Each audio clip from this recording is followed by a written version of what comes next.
Hello there and welcome to Legal Break. I'm Maureen Akers and with me today is Gary Bruce as always. Gary, thank you so much for joining us today. Good to be here again, thank you. Well, there's a lot of topics, hot topics in the news always this time of year, but one that's kind of come up recently is the IKEA Furniture Company. Some people are suing IKEA Furniture Company.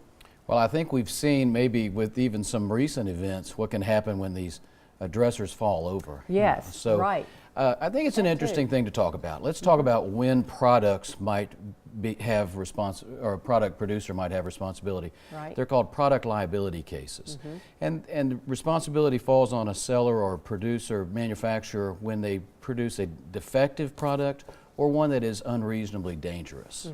So then if you can prove that, Right. then you have what's called strict liability. You don't really have to prove negligence. You just have to prove that it shouldn't have been out there, or if it was, we should have been warned about what it was doing. Yeah. Because there are defenses, but so that's kind of what's going on with IKEA. They're saying, look, these things are pretty flimsy. They're not, I mean, I have some IKEA furniture, but Yeah.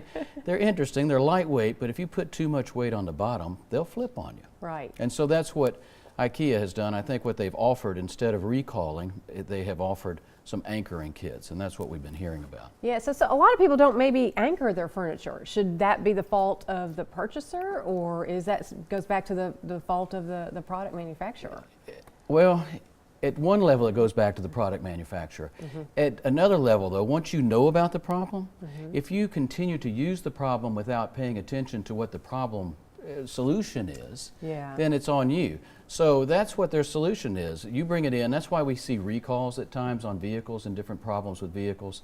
And with these dressers, IKEA is now offering to give you an anchoring kit. Right. So I think that's what we're seeing. That's one of the defenses. Look, you've ignored the warnings. You know about the problem and you use the product anyway, or you ignore the warnings. And so if you do that, then that insulates the company. What it makes it is it makes it a horse race then.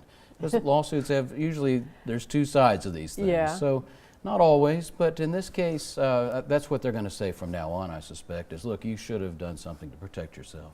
Yeah, so I guess then it's up to the purchaser of a product, whatever that might be. Then if there has been a recall issued or something that is a solution, then you do have to take responsibility at that point, right? You need to follow up on Yeah. those things, Yeah. because otherwise you're left sometimes without a safe product. And you know, we see these things a lot. Yep. A warning on the side, don't ignore them, Yep. because there's a reason they're there. Should that absolve them of liability? Well, that's for a jury to decide. Right. Thank you so very much for joining us today, Gary, and every Wednesday, and we look forward to seeing you on the very next Legal Break. Thank you.